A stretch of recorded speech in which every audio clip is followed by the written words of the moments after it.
Sebanyak 76 guru yang telah pensiun menjadi korban investasi bodong. Para korban dijanjikan bagi hasil 4 hingga 5% bila sepakat berinvestasi dalam jangka waktu 2 hingga 5 tahun. Mereka pun meminjam uang ke bank hingga ratusan juta rupiah dengan jaminan surat keputusan pensiun atau SK pensiun. Namun hingga kini uang bagi hasil tak pernah diterima.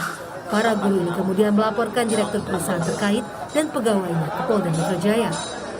Laporan bosnya ada dugaan tindak pidana penipuan, penggelapan, TPPU dan juga tindak pidana perbankan, yaitu melakukan penghimpunan dana yang diduga tanpa izin gitu ya.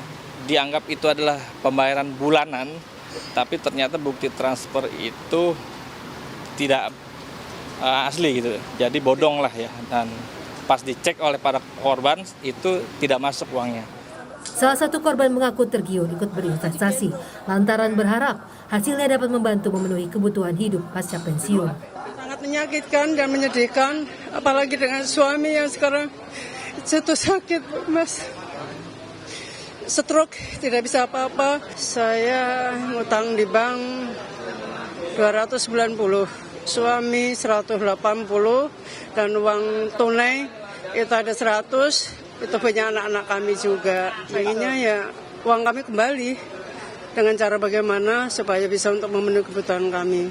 Dan SK juga kalau bisa kembali ya kan yang kita gadekan di bank gitu. Untuk melengkapi laporan dalam kasus investasi bodong ini, kuasa hukum para korban juga menyertakan bukti transfer dan lembar perjanjian investasi. Iva Solesa, Yohan Bagja, Kompas TV Jakarta.